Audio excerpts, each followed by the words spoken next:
Yo mes petits potes, j'espère que vous allez bien. Aujourd'hui, une nouvelle vidéo et on va enfin tester complètement le dernier flagship de Huawei, le P30 Pro.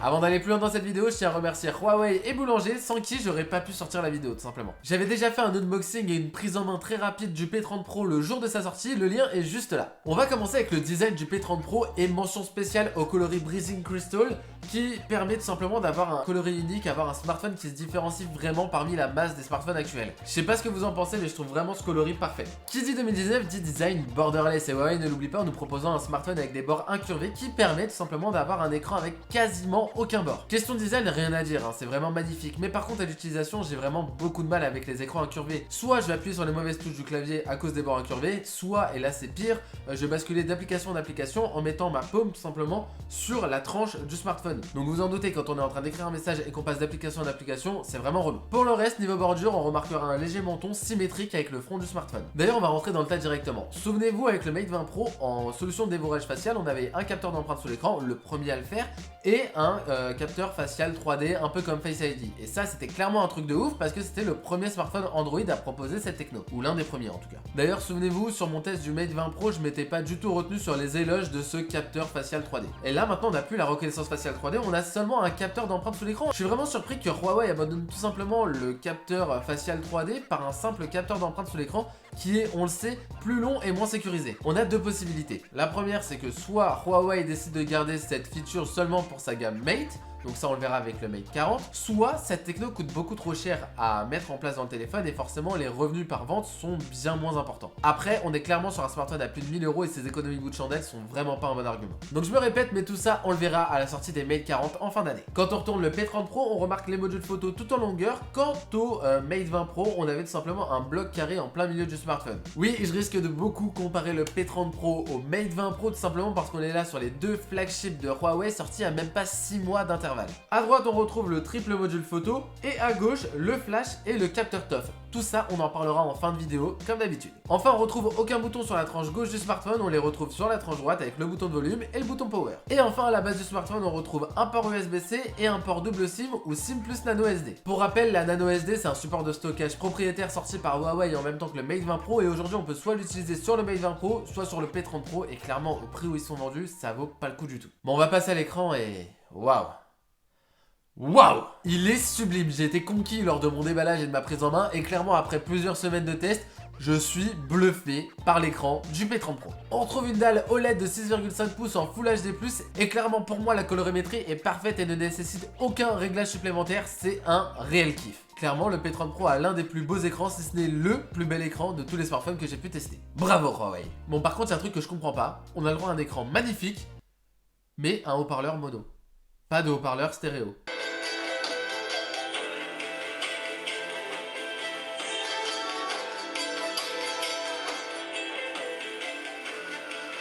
Là je pige pas. Qui dit smartphone haut de gamme dit spec haut de gamme. Dans le P30 Pro, on va retrouver un Kirin 980, 8 Go de RAM, 128, 256 ou 512 Go de stockage, une batterie 4200 mAh. Bah ouais, c'est les specs du Mate 20 Pro ça. Vous voyez où je veux en venir? Ouais. On a clairement la même fiche technique et c'est pas là-dessus que vous allez pouvoir choisir entre le Mate 20 Pro ou le P30 Pro. Vous en faites pas, hein, avec un smartphone pareil, vous pourrez faire tout ce que vous voulez dessus. Hein. Du jeu ultra gourmand, de la retouche photo, de la petite édition vidéo pour vos stories d'Instagram par exemple, je l'ai déjà fait. Et clairement, il n'y a aucun ralentissement dessus. Ensuite, la batterie de 4200 mAh va vous permettre de tenir 2 jours sans avoir à charger le téléphone. Clairement, aucun problème là-dessus, je l'ai déjà fait et je suis un utilisateur très intensif de mon smartphone. D'ailleurs, petit focus sur la charge et ce qui s'en approche. Huawei fournit dans la boîte un chargeur fast charge qui va vous permettre de taper un 0% à 70% en 30 minutes même pas. On va se poser 2 minutes là-dessus. Il y a encore 1 an et demi, 2 ans et demi, on trouvait des smartphones haut de gamme pour leur époque, mais le souci c'était toujours le même, l'autonomie. On faisait de plus en plus de choses sur nos téléphones et il tenait de moins en moins longtemps. La preuve, on parle encore du Nokia 3310 qui a d'ailleurs été mon premier téléphone à l'époque, hein, je m'en souviens. Mais avec du recul, le 3310 on pouvait soit envoyer des messages, soit passer des appels, soit jouer à Snake, donc l'autonomie assez grosse, on comprend pourquoi. Aujourd'hui avec des smartphones comme le P30 Pro par exemple, on tient facilement 2 jours sans avoir à charger son téléphone et si on voit qu'on a un peu juste pour terminer la journée, on a juste à le brancher une demi-heure et on repart pour 1 jour et demi d'autonomie. Aujourd'hui on a la chance d'avoir des batteries de plus en plus endurantes sans qu'elles aient la largeur d'un accu de perceuse et nous permettent du coup d'utiliser utiliser de plus en plus d'autres smartphones tout au long de la journée. Et clairement, ça, c'est le confort dont j'avais besoin. Par exemple, le stockage est problématique pour certains, mais selon moi, c'est un faux problème. Aujourd'hui, les smartphones peuvent monter jusqu'à 1 Tera de stockage. Certains, comme le P30 Pro par exemple, permettent d'ajouter du stockage en plus. Et dans tous les cas, on a des solutions cloud, type iCloud, Google Drive ou encore Google Photos pour stocker toutes ces photos. L'autonomie, c'est une autre histoire. Tu dois te limiter à la capacité maximale de la batterie du téléphone. Et hormis utiliser une powerbank qui peut être lourde et encombrante, t'as pas 42 moyens de dépasser cette limite. Bref, vous l'aurez compris, je suis clairement fan de l'autonomie que proposent les derniers smartphones haut de gamme de chez Huawei. Et de tous les autres smartphones haut de gamme d'ailleurs, parce que c'est vraiment une tendance qui se démocratise de plus en plus et c'est vraiment cool. Bon, un petit plus sur le P30 Pro, si t'as un pote qui galère à tenir toute une journée avec son smartphone, il pourra toujours utiliser le tien pour utiliser la charge inversée sans fil. À nouveau, c'est pas exceptionnel, mais c'est un petit plus. On passe à la photo et on a pas mal de choses à dire ici. Le P30 Pro, c'est le smartphone typé photo de Huawei. On va placer la base, je suis loin, mais alors très loin, mais alors très loin d'être photographe. Mais en gros, les capteurs photographiques étant des photodiodes, ils sont uniquement sensibles à l'intensité et non à la couleur. Une solution pour enregistrer les couleurs est alors de mettre des filtres devant chaque photodiode, chacun ne laissant passer qu'une seule des composants RGB, rouge, vert, bleu, du signal. La matrice de Bayer et l'ensemble de ces filtres. Ouais, c'est Wikipédia. Donc là, c'est plus ou moins la base pour avoir les couleurs sur une photo. Donc pourquoi je vous dis ça? Tout simplement parce que Huawei a décidé de se passer du vert sur le capteur du P30 Pro. On va maintenant utiliser du rouge, du jaune et du bleu parce qu'apparemment le jaune est censé récupérer jusqu'à 40% de lumière en plus que le vert. Donc là, vous demandez comment on fait pour avoir du vert dans la photo, et bah tout simplement, c'est rajouté artificiellement par le téléphone. Bon, j'ai réussi à poser la base et je suis pas sûr de les avoir perdus. On va passer en revue maintenant les différents modules photo. Donc le premier module, c'est un grand angle de 40 millions de pixels qui ouvre à f1.6 et qui a un équivalent à 26 mm. En haut, on retrouve un ultra grand angle qui a un équivalent 16 mm qui ouvre à f2.2 de 20 millions de pixels. Et enfin, le module carré, là, c'est un téléobjectif qui a un équivalent 125 mm de 8 millions de pixels qui ouvre à f3.4. Ah, pour info, le 125 mm, il va vous permettre de zoomer x5 sans perte, mais ça, on le voit juste après. Et juste ici, le petit point là, c'est un capteur TOF, Time of Flight, qui va permettre simplement de capturer plus d'informations, idéal par exemple pour le mode portrait, histoire d'avoir un beau flou d'arrière-plan et une personne bien délimitée, tout simplement. Avant d'aller plus loin sur les différences entre les capteurs, on va parler du super spectrum du P30 Pro. Comme vous l'avez compris, le vert est recréé donc artificiellement lors du traitement de la photo par le smartphone. Même si les photos sont très bonnes, comme vous pouvez le voir, elles tirent beaucoup trop vers le vert et ont tendance du coup à être plus contrastées. Je pense clairement que Huawei a un souci de calibrage et ajoute beaucoup trop de cette couleur lors du traitement de la photo. Heureusement, c'est corrigeable via une mise à jour si Huawei décide de corriger ça. Je dis corriger tout simplement parce que ce n'est pas un défaut, c'est une appréciation des goûts de chacun tout simplement. Et voilà, il y en a qui vont aimer les photos qui tirent plus vers le vert, d'autres qui tirent plus vers le jaune. Moi, je suis plus vers le jaune. Avant de parler plus précisément des capteurs photo, je vais parler de ce que tout le monde attend, le zoom x50. Vous l'avez vu un peu partout dans la presse, sur les réseaux sociaux, sur YouTube, le P30 Pro permet de zoomer jusqu'à x50.